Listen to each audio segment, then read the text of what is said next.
7 hours into an 8-hour drive, and I went off the road. I spun out into a ditch, but before I did, I hit a lamppost, but it wasn't luck. Welcome to another episode of My Wakeup Call. The introduction is new to my guests, but it's not new to you, my listeners.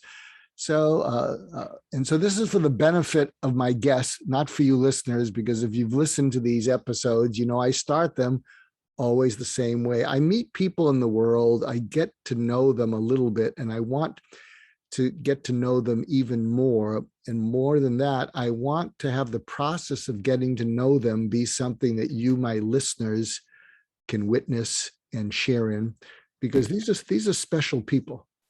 These are people that make the world better. These are the people who are up to all good, and they're fighting a tough battle against the people in the world who are up to no good. And now this person is not new to me. He may be new to you, but I've known Stephan Spencer for some years. We actually met years ago back east. I think we attended a New York Yankee game. I forget we had both attended some sort of weekend thing, and it was wonderful. And then Stephan moved to California, and then since then he's moved around. But let me tell you a little bit about him.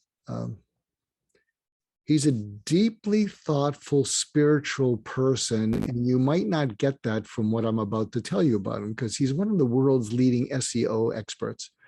He's the founder of an agency called Net Concepts. He's a best-selling author. He has 3 books published by O'Reilly: The Art of SEO, Social E-commerce, and Google Power Search. And they're like Bibles. I mean, you want a resource, you check out those books. He's optimized the websites of some of the biggest brands in the world, including Chanel, Volvo, Sony, Zappos. And he hosts 2 podcasts called Getting Yourself Optimized, and I was one of his earlier guests, and Marketing Speak. And he joins us now from Miami. Stephan, it's great to see you. It's such a joy to see you. I really feel that. I'm looking into his eyes over my DSL camera, and I'm just feeling the history that we've had. We've gone on some hikes before, and he lived in California. But and he's had quite a personal journey in his life, but I want him to tell you about that. So if I were to ask you, what's the through line in your life in terms of purpose, calling, why you think you're here? And then share with us if there's an origin story or wake-up calls, but I'm just going to listen and nudge you a little bit here and there, but take it away. Okay. Well, I'll tell you, the through line was not immediately evident to me. When I was 42, I went to India on a Tony Robbins Platinum Partner trip, and I got touched on the head by a monk. And that's called a Diksha, a oneness blessing. And it was like an LSD trip.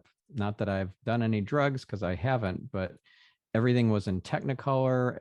I was in this deep sense of knowing, bliss, connection. And prior to that, for my first 42 years of life, I didn't even believe in God. I mean, I wasn't completely atheistic. I was agnostic. So I wouldn't say that I was completely lost, but it was a surprise to me to realize that I had been guided and protected the whole way, even when I was not feeling connected to the Creator, to my higher power, my purpose. I just was kind of going through things blind, and I walked away without a scratch from some really harrowing things, like a car crash where I fell asleep behind the wheel, going 65 miles an hour, driving all night. It was 7 hours into an 8-hour drive, and I went off the road. I spun out into a ditch, but before I did, I hit a lamppost on the freeway. And luckily, it was one of those kinds that pop out, but it wasn't luck. And also, it wasn't luck that I walked away without a scratch and the car got totaled, kind of crushed around me. I didn't realize until my second big spiritual awakening, which just happened this year, which I'm happy to go into, that the angels had wrapped me around with this geodesic dome of energy to protect me so that I wouldn't get crushed by the metal. I walked away without a scratch. And the trooper who came to report on the damage and everything was amazed. And he said, "You're a very lucky man." At the time, I thought it was luck, or I thought it was just good fortune. I did not realize the intervention that happened in that moment. And there's so many instances of that in my life. I was just clueless. So I can't say that I had this through line, except for I felt like I needed and wanted to make a difference in the world, especially in the area of medicine. So I went to school studying for first a degree, a bachelor's degree in molecular and cellular biology, and then one a master's in biochemistry. I was actually studying for a PhD, but I ended up dropping out. And the reason why is because I had a run-in with my advisor, and he wanted me at the bench all the time. Didn't matter that I had young children and a family. So we kind of were at odds in that regard. And also I went to a conference just a few months earlier that Tim Berners-Lee spoke at, the inventor of the World Wide Web. And I met one of the guys from Netscape, even before anybody heard of Netscape. This was 1994. And I was enamored by it all. So I decided to drop out and start an internet company back in 1995. And yeah, so it was an interesting journey. Up until that point, I thought my path is set. I'm going to become a professor. I'm going to do research. I'm going to help cure cancer or whatever the disease is, but I'm going to make a big difference. And that felt like there's this part of me that felt like I gave up on something important by making that shift. In reality, now that I see a bit of the bigger picture, I know that it wasn't meant to be that way. That it was meant to be the way that it completely unfolded was perfect. But at the time, it felt like I was kind of selling out, going after the money, and it wasn't that way. But that's how it felt. And there's this term called comparative success syndrome that I learned about when I was interviewing Alyssa Fisher Harris for my podcast, Forget Yourself Optimized. She told me a lot about imposter syndrome, which I thought, okay, I have that. I have that. And she also told me about something called comparative success syndrome, which is a close cousin. And that is about the person you could have been if you had made some different choices. And I thought, maybe I should have continued with my studies, become a professor, done all the research, gotten grant money, and eked out a living, because most professors make very little money. But it wasn't meant to be. And I'm very grateful for the way everything unfolded. It was perfect. It was divine. It was divinely guided. So, and you asked what were some of these big moments that woke me up. That moment in October of 2012, where I got touched on the head by this oneness monk, was certainly one of them. And then there was one that just happened this year in January. And I already consider myself very spiritual and connected. And I've been studying Kabbalah for 6 years. I've been doing oneness. I'm a pretty heartfelt, connected guy. And I am receiving miracles a lot. Just honest to God miracles, real miracles.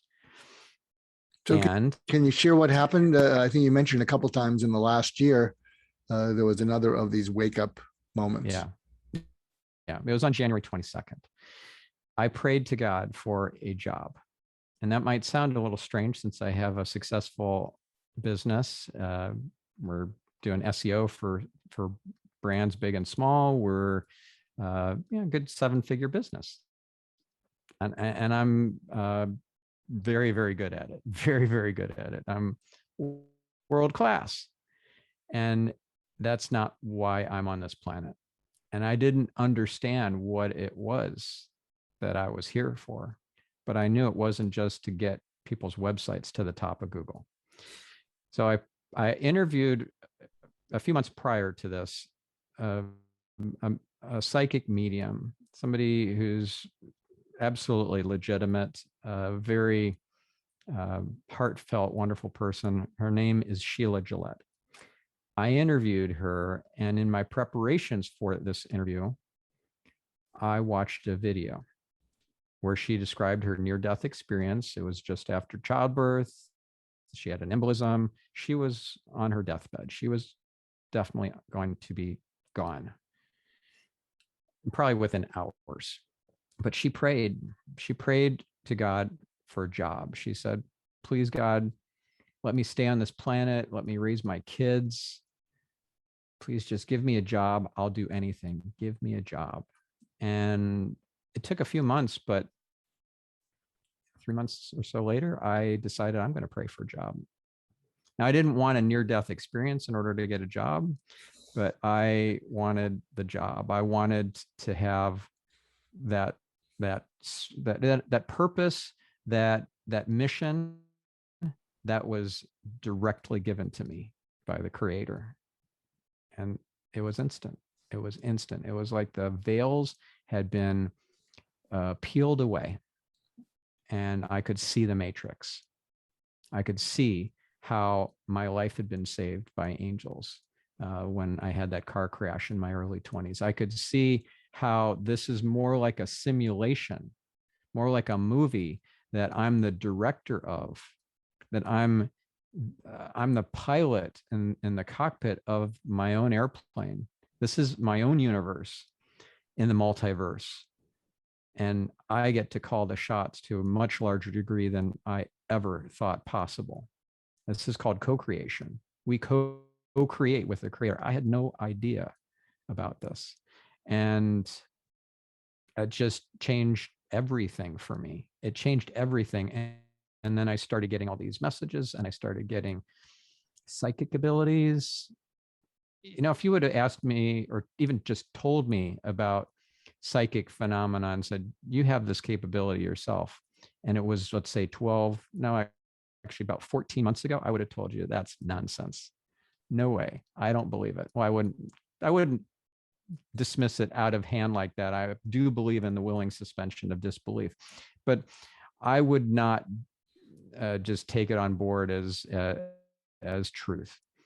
Now I feel completely different about it because I've had the experience of receiving messages and having those kinds of clairaudience, clairvoyance, visions, prophetic dreams, all that sort of stuff that sounds fantastical. And I'm a science guy. Remember, I was a biochemist, and now I'm an internet nerd who built companies and sold companies. And I am not normally seen as somebody who's pretty woo-woo, but I'm not seen as somebody who's also a complete skeptic either, because I see skepticism and cynicism as two sides of the same coin. And I don't want to be a cynic. I don't know anyone who wants to be a cynic. And skepticism is so close, so close. So I do believe in the willing suspension of disbelief. And I'll tell you what happened. That was an additional wake-up call for me that started this whole trajectory into the January 22nd prayer and the answer that came. And that is, I had a guest on my podcast who was a psychic medium. And I had only had one other guest prior to that who was psychic, Paul Selig. Or that was a medium, I should say. I did have somebody else who was psychic a few years prior. Anyway, so Paul Selig, he's pretty famous, and I really enjoyed interviewing him. That was really, really cool. He even channeled in the episode. But I met in Metal, which is a group that we're both in, a guy whose name is Mark Nelson, that introduced himself in a Zoom breakout room on one of the Saturday meetings as an ad guy who writes copy. And oh, by the way, I'm also a medium. And my ears perked, and I'm like, what?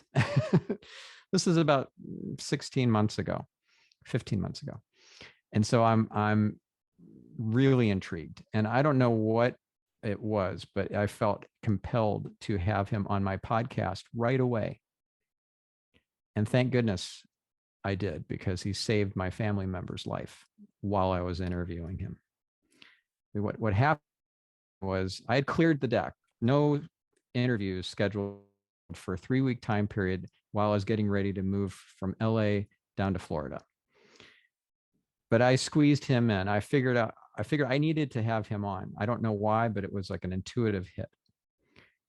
And at that very time slot where I interviewed him was where a dear family member was having a stroke at that moment and didn't believe it and wasn't going to the hospital.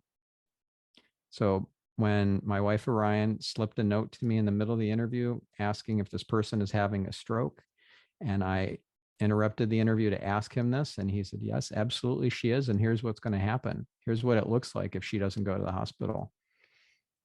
It was dire. It was not good. Like, she was going to lose a lot of functionality. It was not good. And she's doing great now. She did go to the hospital. It took begging and pleading, but we wouldn't have been so forceful about it. And she lived very far away, so we couldn't go drive and pick her up and take her. We had to convince her over the phone, and we did. And it wouldn't have happened if I hadn't interviewed Mark Nelson. Mark Nelson is a very famous medium. I did not know how famous until I looked him up online in preparation for the interview, but there's a TV show on Fox called The Gifted or The Most Gifted. 700 psychics were interviewed by the TV show. And of those 700, I think it was 10 or 12 were selected to be on the show. Well, Mark was one of those. And they just threw the hardest challenges to these folks. And he ended up winning.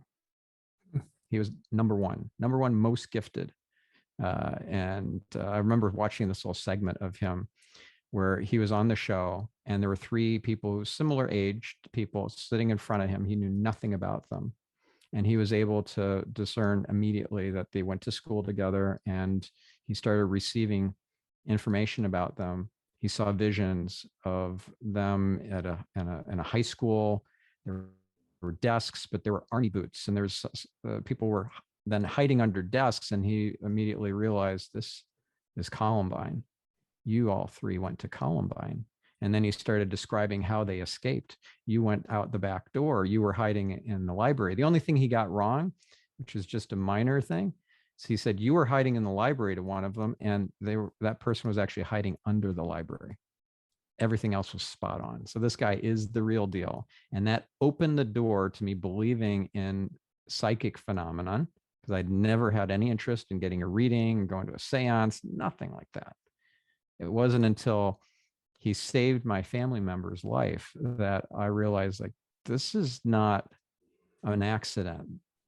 I've always heard Tony Robbins talk about, like, there are no coincidences, because I've been to a lot of Tony Robbins events, and that was clearly not a coincidence.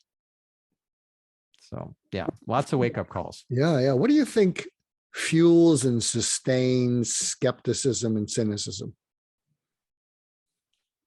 Well, once we get disconnected, then it's easy to stay disconnected. And I don't know what it was that started the disconnection in me, other than the frustration with my grandparents who were raising me, who one was a Jehovah's Witness and the other was a converted Catholic. And they were at odds about everything. And I just thought, well, this whole thing is bunk. So that's probably what really started it. But then it's so easy to stay on that track. And it's equally as easy to get off of it too. So if you want to believe, if you want to more than believe, if as the monks in India explained to me, the divine is an experience, not a belief.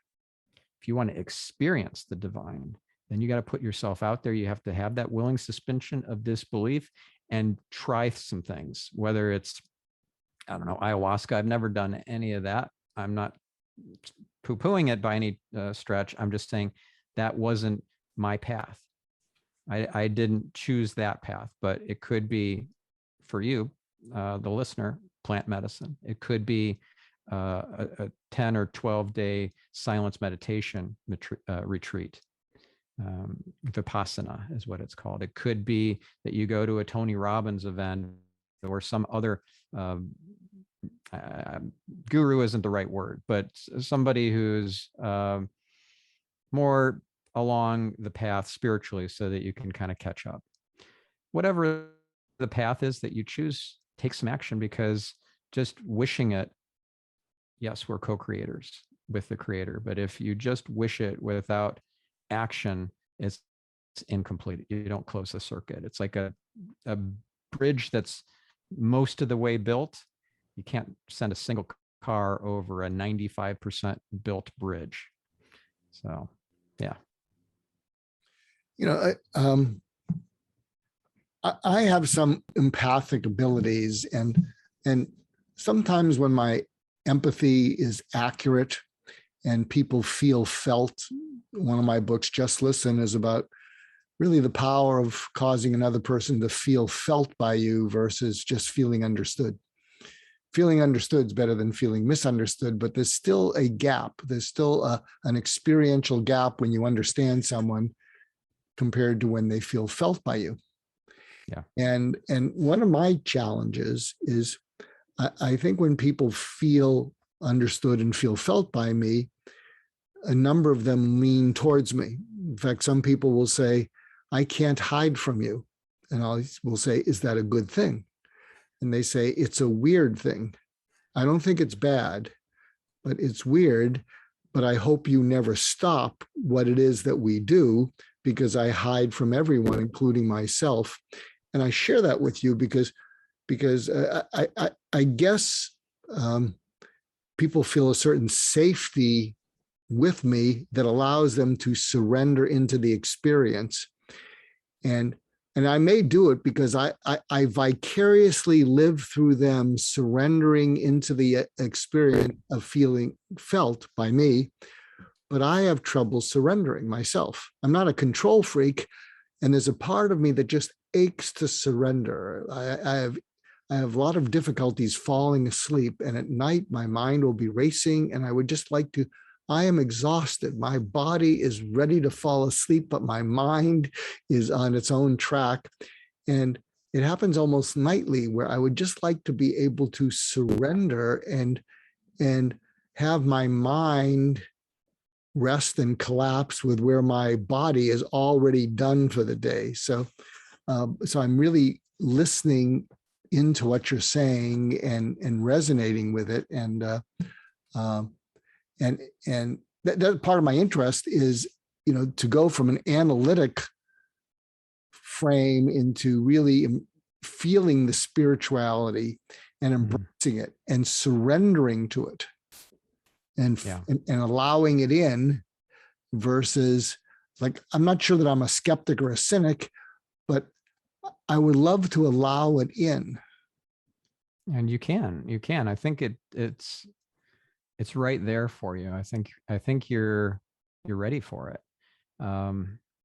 This idea of surrender is it's really important. It's really, really important. I want to give you an example of a situation where I surrendered, and then that's where the magic happened.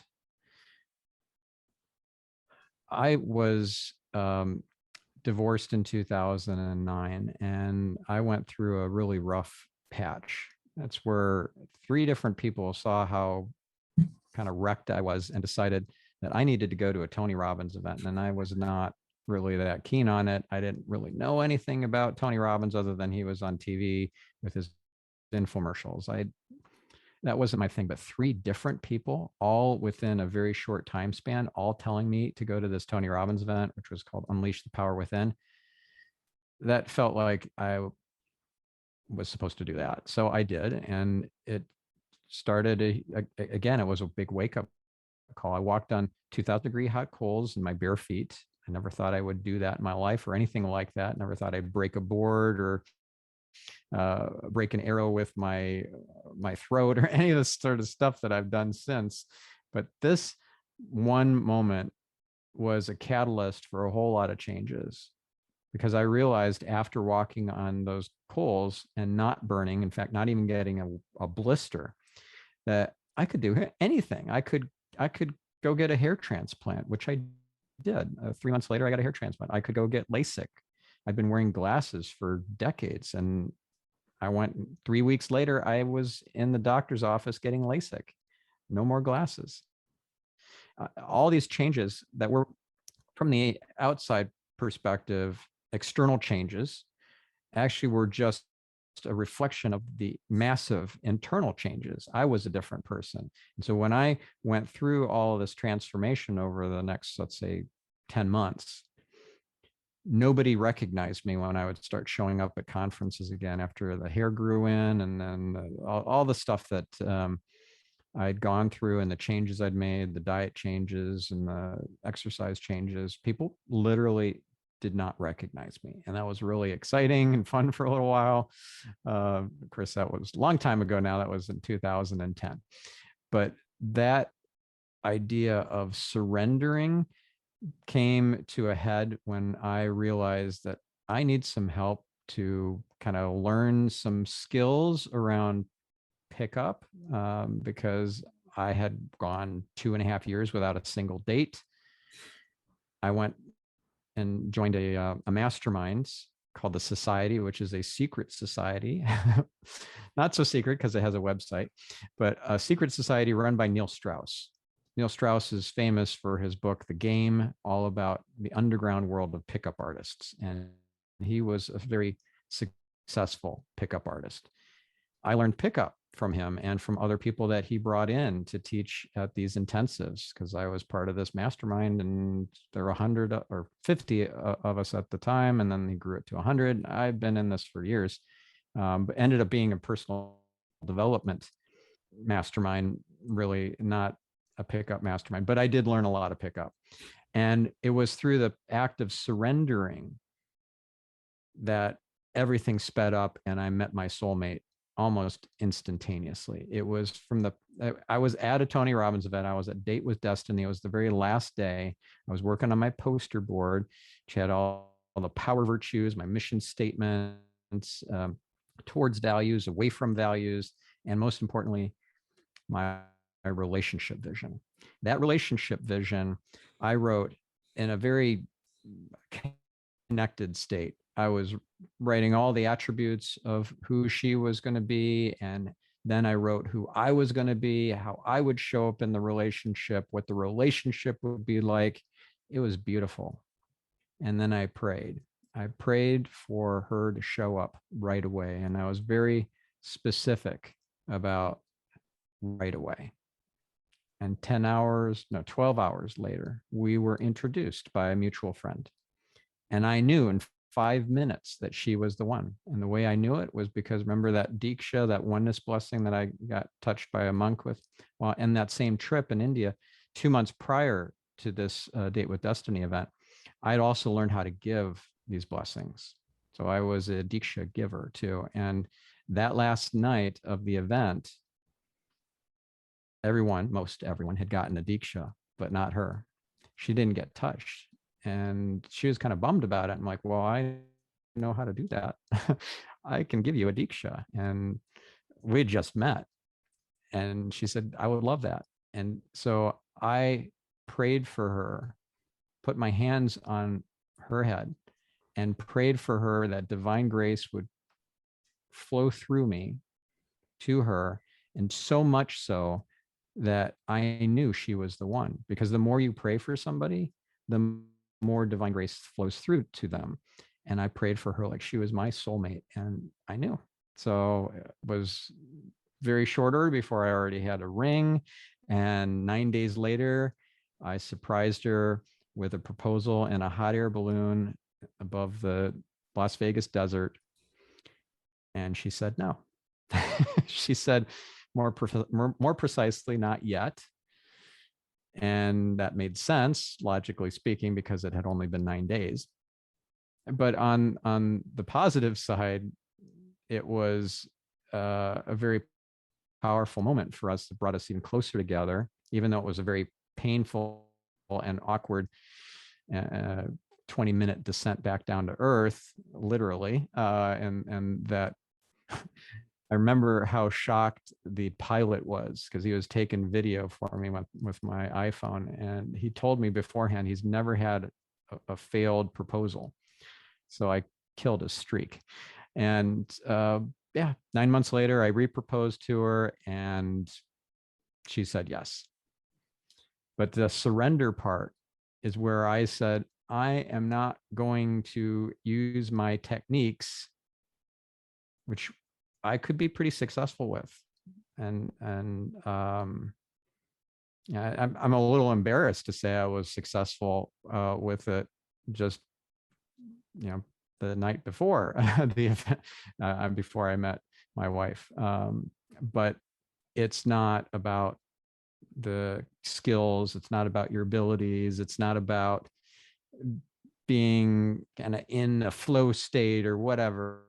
It's about surrendering more than anything, because if we just allow the creator to work through us and for all the synchronicities and all the divine timing and everything to happen for us, because life happens for us, not to us, as Tony Robbins says, and I'm sure others have said that prior to him.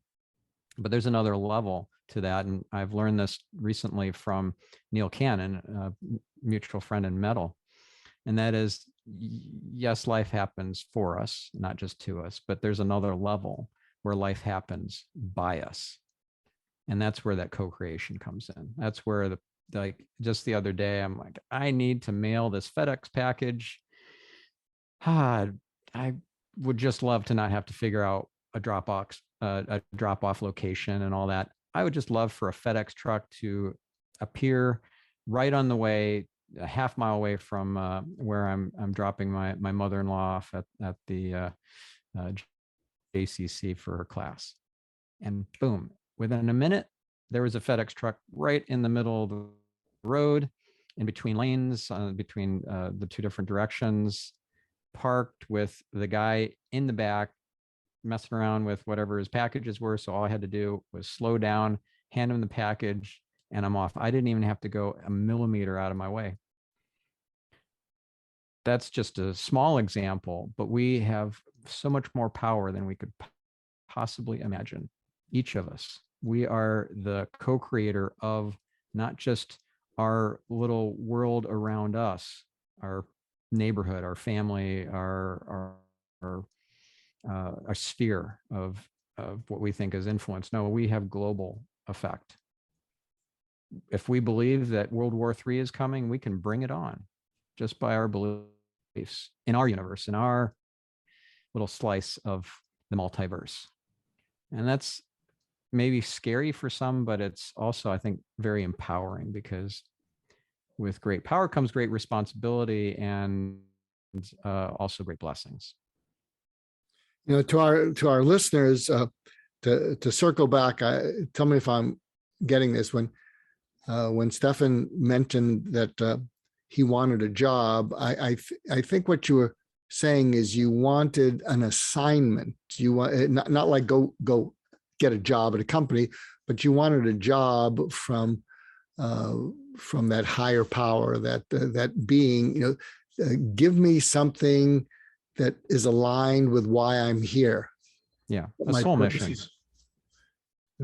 And so can you, before we bring this to a close, can you crystallize what that mission is? Yeah, an ambassador of spirituality. So that's the short of it. I'm working on a self-help book that I'm intuiting, channeling. Intuition is not a gut feel. To some it is, but it's so much more than that. It's the angelic realm whispering into our consciousness.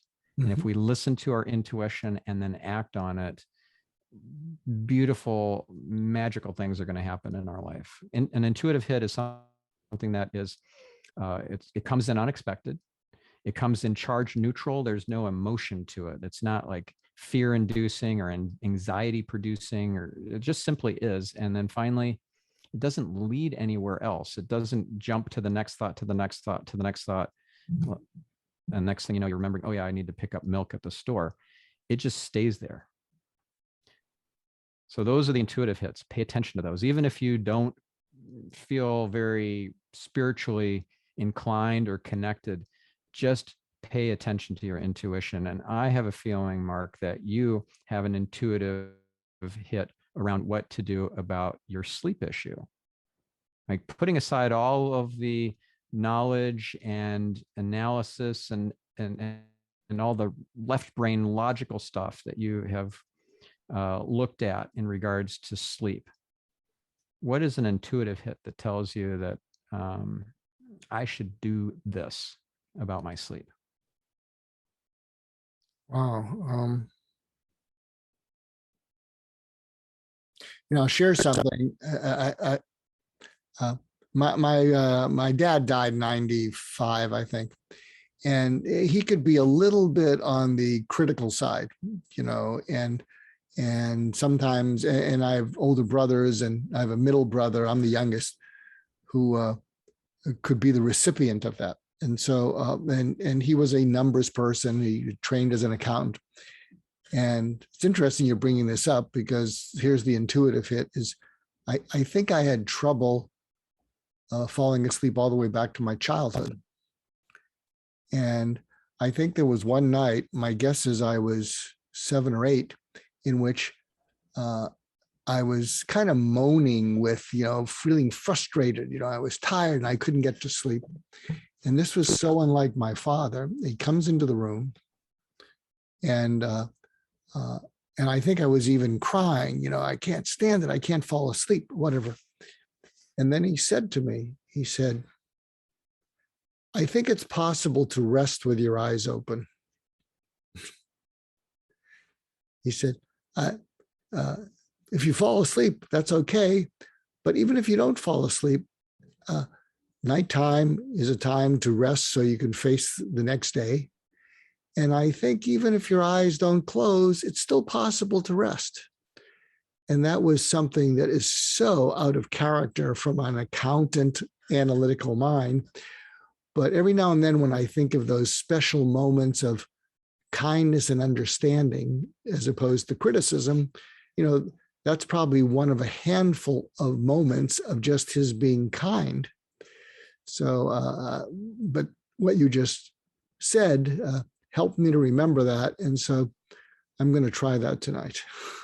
That's awesome. I think you should try that. Well, not should, because should, according to Marshall Goldman, I think was his name, founder of NVC, Nonviolent Communication. Should is the most violent word in the human language. I will do it. Yeah. Marshall, yeah. Is it Marshall Rosenberg? No, Marshall Rosenberg. Yeah, that's right. That's right.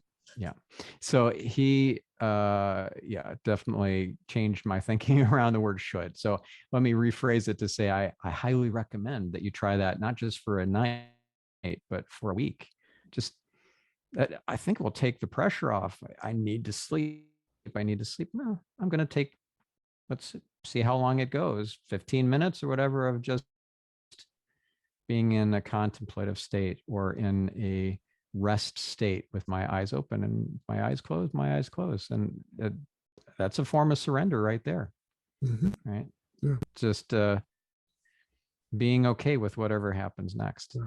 And I do think that was an intuitive hit for your dad to say that. And I do think that everything happens for a reason. There's nothing random. And the fact that you brought up your dad right now is significant.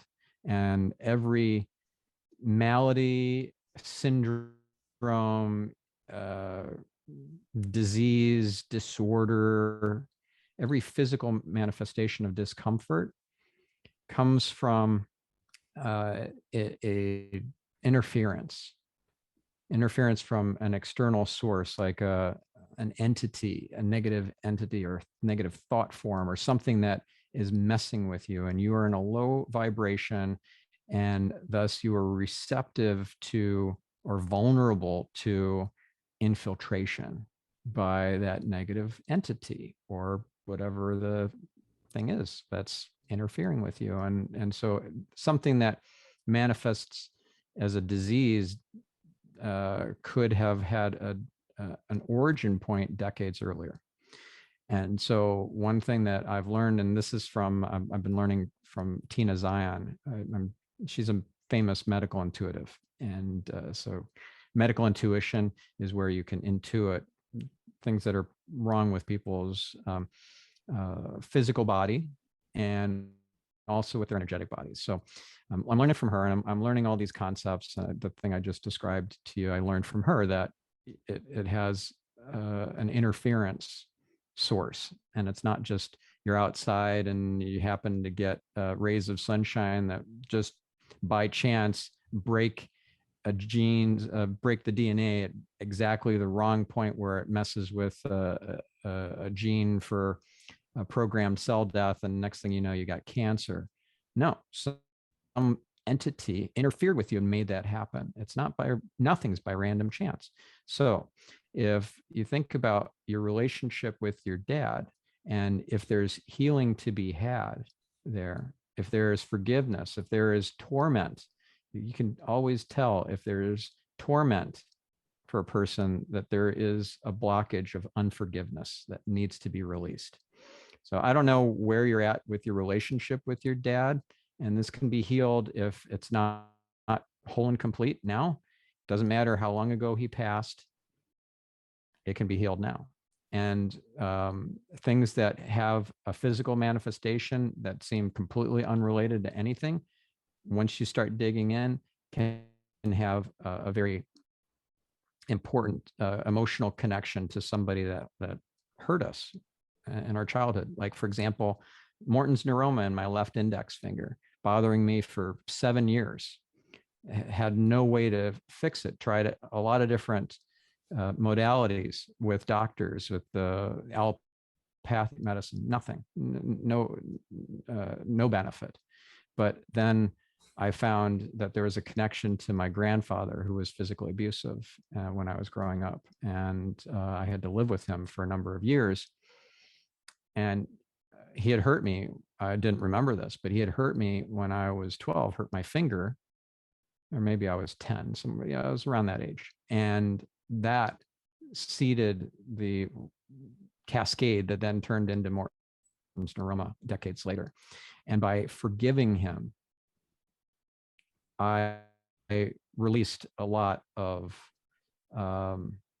unforgiveness, of resentment, of dis-ease, not disease like disease, but dis-ease in my soul, because I harbored that resentment. Even though I worked on this and I thought I was through it, I wasn't. And it took the Morton's neuroma to wake me up to this. And then I had this beautiful healing. It's been a lot better. It's not as painful. It's not completely gone yet, but it is much better. And I have this deep connection with my grandfather now that I didn't have 2 months earlier, because of the Morton's neuroma. And I'm like, okay, I got to get to the bottom of this. And there it was. My grandfather was at the bottom of it. Wasn't some cellular thing going on. Yes, there is a physical manifestation of it that is absolutely at the biochemical and physical level, but there's something even deeper.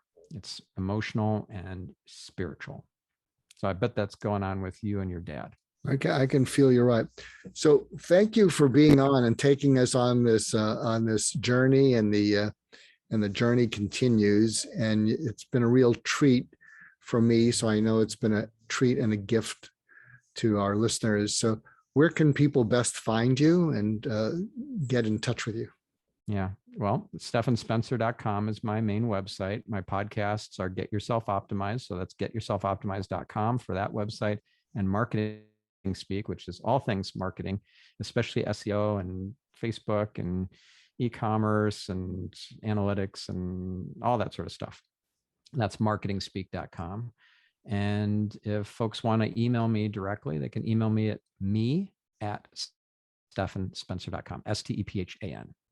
Great.